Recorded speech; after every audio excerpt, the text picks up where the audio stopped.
Ano yung hina-harvest mo? Sili. Siling ano? Haba. Ayan, pansigang.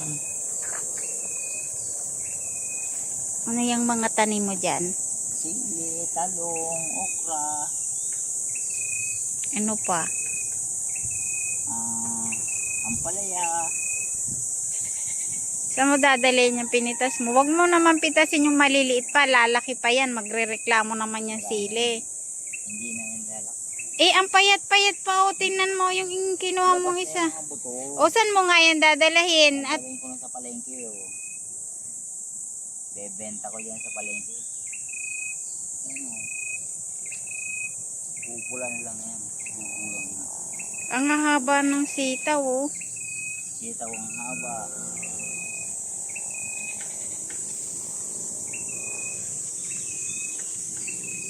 Lahat ng pulang na. Yung payat, hinarvest mo. Yung matataba, hindi mo inharvest. Ano kaya yun?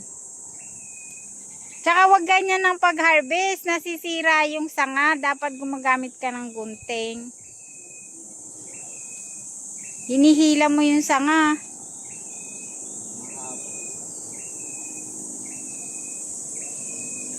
Ayun, ang daming, ang haba ng, ano yan, binibinhi mo na yung sitaw na yan? Oo naman. Binibinhi daw niya yung sitaw. Hindi na yan. Dahil wala nang mahirap pagkahanap ng buto niyan. Inubos mo yung bunga, wala ka naman yan paggagamitan. O, sabi ko sa'yo, wag ganyan ng dali kasi na mapuputol yung sanga. Bis na magbubunga pa yung sanga, hindi na magpuputol. At gagamitan mo ng gunting. Ganon ang tamang pag-harvest. O, may gunting ka naman pala. Ayun na sa baba, ang taba, o. Ayun, o. Ayun, o.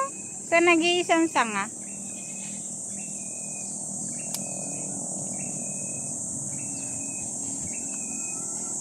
Ayan yung mga talong. Ang gaganda ng mga talong. May mga bunga na. Oh, tumatayo na tong isang nalantang dahon. Ay, hindi pa din. Ano ba nangyari dyan? Ilagay mo yung gaya yung mga mga pinagtabasan. Tapos yung pupo ng baka, ilayo-layo mo. Kagaya lang ng ginawa ko. Yung mga damo, ilagay mo sa puno para hindi nauuka. Saan kaya pwedeng itanim yung mais? May mais dun eh. Mabubukbuk na yun. Itanim na yun. Saan kaya pwede itanim? Dito sa tabi? Sa rerang ito? Diyan sa binungkal mong lupa? Kailangan pa ganun para hindi mano ng tubig. Ayun pwede pa yung sitaw na yun Kuhanin mo na yun Ayun Tama na yan. Huwag mong harvestin lahat para pag gagamitin meron pang natitira. Kinukuha mo naman lahat. Wala ka naman. Sama naman. Ayun daming sili Tinan ko nga yung harvest ng sili. Ang dami Saan mo naman ba ito dadalahin? Bebenta. Bibenta daw niya. Ayun yung sitaw. Pwede na yan. Kaputi. Yung mga kapag-kaputi sa. Dati din doon mo sa kabila kukunin.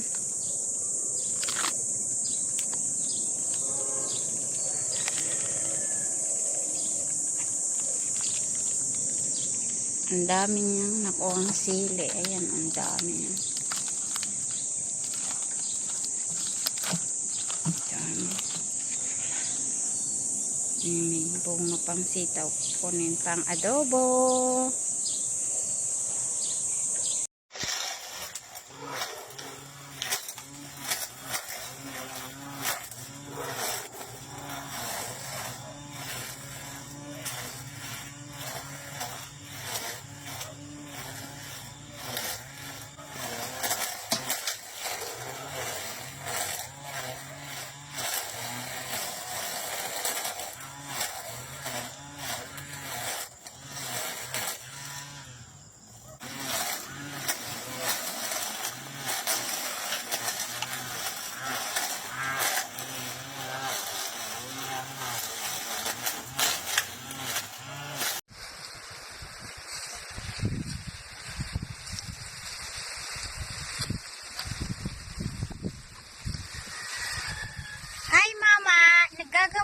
kayo dyan. Limon naman po kayo, mama. Suplado.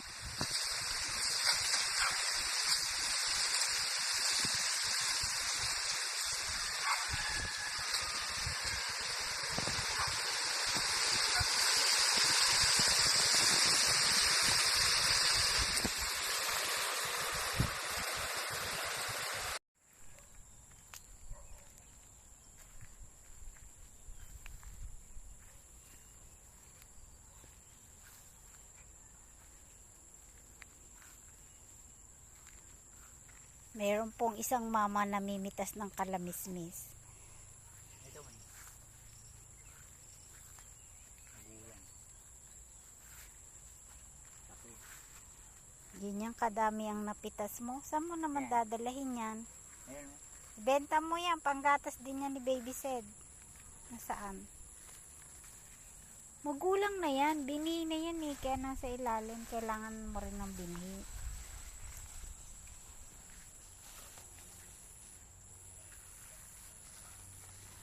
Iba ang nagtanim, iba ang namitas. Yan ang buhay ni Felix Ocpemia dito sa Santol. Alin? Tinan ko. Oo, magulang na yan. Ayun, hindi pa yon. Hindi na aarawan, kaya iba yung kulay. Ito. Hindi pa, mura pa. Iba lang yung kulay dahil di na aarawan. Kataktakan ng bunga. Bakit hinarvest mo lahat? Saan mo naman yan dadalahin? Sayang lang, gugulang.